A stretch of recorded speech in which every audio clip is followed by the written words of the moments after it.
¿Los niños enferman de COVID-19? ¿Es posible que sufran secuelas? Recordarán que hay una idea muy difundida en la que el COVID-19 parecía afectar poco a niños y jóvenes.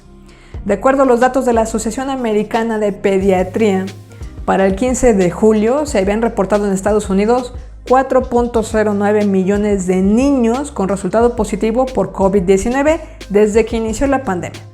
Esto representa casi el 16% de los casos totales. Solo durante la semana previa a este reporte se contaron 23.500 casos nuevos. Los menores sí contraen COVID-19. En ese mismo país, para el 8 de julio, habían fallecido 335 personas menores de 17 años. Del otro lado del espectro tenemos como ejemplo a Indonesia, donde la reciente ola ha sido impulsada por la variante Delta. Para el 5 de julio se emitió un comunicado de parte de la organización internacional Save the Children, quienes afirmaban que para esa fecha en Indonesia se reconocían 2.2 millones de casos en total, de los cuales 260.000 eran menores de 18 años, de los cuales más de 600 habían fallecido. El 16 de julio, un reportaje de CNN ponía de manifiesto que más de 550 niños, la mayoría menores de 5 años, habían fallecido en este país, 150 de los cuales habían ocurrido en las últimas 2 semanas. En esta gráfica de aquí te muestro hospitalizaciones pediátricas en Inglaterra, segunda y tercera ola, donde la tercera ola es la que corresponde a variante Delta. Esta otra gráfica son las admisiones al hospital por grupo de edad. Estas gráficas fueron creadas con datos oficiales del gobierno de Reino Unido. En México también encontramos algunos datos. Estos son los casos confirmados por edad en claro ascenso en esta tercera ola. Y estas son las cifras de hospitalizaciones acumuladas. El 13 de mayo de 2021 se publicó un estudio basado en el análisis de 12.306 pacientes pediátricos en los Estados Unidos. Estos pacientes fueron infectados por distintas variantes y muestran una gran variedad de síntomas. De este grupo de pequeños, el 5.5% requirió hospitalización. De este grupo de pacientes pediátricos hospitalizados, el 17.6% requirió cuidados críticos y el 4.1% necesitó ventilación mecánica. Este gráfico muestra la diversidad de síntomas presentados por estos 12.306 pacientes. La barra azul indica pacientes no hospitalizados y la roja pacientes hospitalizados.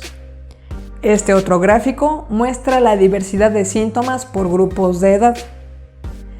Más allá de la amplia variedad de síntomas, algo muy importante es que esta enfermedad en menores también conlleva secuelas. Estas son las siglas en inglés de síndrome inflamatorio multisistémico en niños. Se trata de una miocarditis postviral y una vasculopatía inflamatoria recién definidas en niños. Todo esto en español significa inflamación en el corazón y problemas en vasos sanguíneos. Desde finales de abril de 2020 comenzó a identificarse menores que presentaban fiebres, síntomas gastrointestinales y características de miocarditis, algunos que inclusive presentaban aneurismas de las arterias coronarias. Este último es un problema de dilatación de una arteria importante del corazón que suele verse en personas de 60 o 70 años de edad, no niños. Curiosamente, los casos de este síndrome aparecían alrededor de 4 o 5 semanas en promedio después de los picos más altos de COVID-19 en cada una de esas regiones. Los niños que manifestaban estos problemas tenían pruebas PCR negativas para COVID-19, pero mostraban respuesta positiva de anticuerpos SARS-CoV-2. Esto sugiere que estos niños quizás fueron asintomáticos y desarrollaron el síndrome después de la infección viral. Por eso el PCR es negativo, pero tenían anticuerpos. La definición, en palabras técnicas, de este síndrome se establece en mayo de 2020 de la siguiente manera. Individuos menores a 21 años que presentan fiebre por más de 24 horas, con evidencia de laboratorio de inflamación y evidencia de enfermedad grave que requiere hospitalización, con afectación multisistémica de más de 2 órganos que pueden ser cardíaco, renal, respiratorio, hematológico, gastrointestinal, dermatológico o neurológico, sin diagnóstico alternativo, y una infección por SARS-CoV-2 reciente o exposición a un caso sospechoso confirmado de COVID-19. Se desconoce con precisión la proporción global de niños con infección por SARS-CoV-2 que después desarrollan este síndrome. Sin embargo, según los datos al 15 de octubre de 2020 informados por el CDC en Estados Unidos, hubo 1.097 casos confirmados y 20 muertes relacionadas con el síndrome. La edad promedio de los afectados fue de 8 años. Por otro lado, existe lo que llaman Long COVID en inglés o COVID persistente, que es como se le llama a un conjunto de síntomas en distintos órganos que afectan a pacientes que han tenido COVID-19 y siguen presentando sintomatología después de 4 a 12 semanas.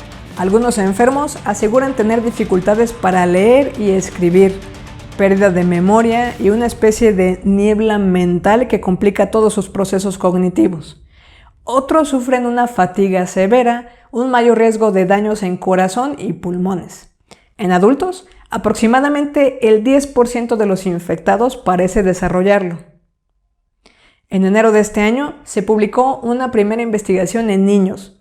Resulta que aun cuando los menores pudieran haber sido asintomáticos o con síntomas ligeros, no son exentos de sufrir COVID persistente. Más de un tercio de todos los menores a los que se hizo seguimiento en este análisis reportó tener 1 o 2 síntomas de COVID persistente durante 4 meses o más después de la infección, mientras que una cuarta parte del grupo sufrió 3 o más síntomas. Repito, este estudio incluía menores que habían pasado por un COVID ligero o asintomático. Aún así, varios de ellos presentaban síntomas de COVID persistente, insomnio, fatiga, dolor muscular o quejas de síntomas parecidas a resfriado. Al hacerse pública esta información, más personas comenzaron a externar que sus niños sufrían este tipo de problemas.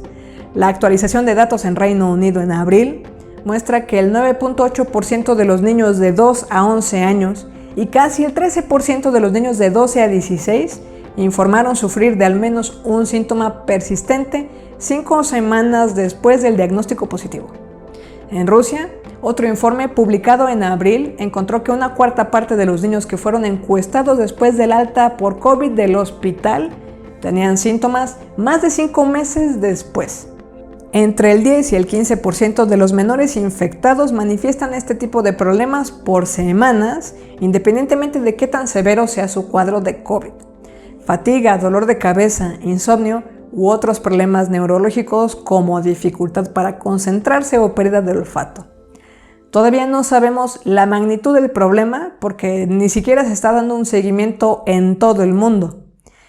Si este llegara a ser un problema de 6 meses, o de toda la vida, aunque fuera solo para el 1% de los niños afectados, sería un gran problema de salud pública. La fatiga puede ser discapacitante. Y aunque este video está pensado para hablar de riesgos en niños, quiero aprovechar para platicarte un poco más sobre los problemas neurológicos en general que se han encontrado en relación con las infecciones por SARS-CoV-2. Como ya dije, independientemente de la gravedad de la enfermedad, hay reportes de confusión mental, dificultad para concentrarse, para encontrar las palabras correctas para expresarnos. Esto sucede aún en personas que fueron asintomáticas. Un estudio realizado a 81.337 personas incluyó en su evaluación varias pruebas cognitivas. Solo para ser muy claros, no fueron las pruebas de coeficiente intelectual clásicas. Se buscaba analizar funciones cognitivas específicas y comparar el desempeño de los individuos que han sido infectados por SARS-CoV-2 contra una población que no ha sufrido de esto. Este estudio sugiere que la baja en el desempeño cognitivo en actividades que requieren razonamiento, planeación o resolución de problemas es real, medible y puede empeorar con la gravedad del caso. Los individuos del subgrupo que fue hospitalizado con ventilación mecánica presentan una pérdida cognitiva mayor a lo que en promedio se pierde de manera natural con el avance de la edad en una década. De hecho, el estudio sugiere que la pérdida cognitiva es mayor que en el caso de los que han sufrido un accidente cerebrovascular. A modo de comparación, en una prueba de inteligencia clásica como Wechsler, WISC o WISE, estaremos hablando de una pérdida de 7 puntos de coeficiente intelectual. Si quieres aprender un poco más sobre cómo se mide esto de la inteligencia, te invito a ver este otro video. ¡Yipi! En otro estudio, en el que se hizo un seguimiento de 62,000 casos de personas que habían sido diagnosticadas con COVID, en los 3 meses posteriores a la prueba positiva, se registró que 1 de cada 5 sobrevivientes tenía un diagnóstico por primera vez de ansiedad, depresión o insomnio. Esto significa que casi se duplica la probabilidad de tener un caso de estos en comparación con personas que no han sufrido COVID en el mismo periodo. En pacientes que ya habían sufrido con anterioridad alguna enfermedad psiquiátrica, el riesgo de volver a sufrirla después de COVID aumenta de un 24 a un 49%. Suscríbete a este canal y sigue esta lista de videos de contenido aparentemente terrorífico, porque en el siguiente video vamos a platicar sobre qué tanto la variante Delta modifica la efectividad de las vacunas, la posibilidad de reinfección y otros problemas que enfrentamos como sociedad.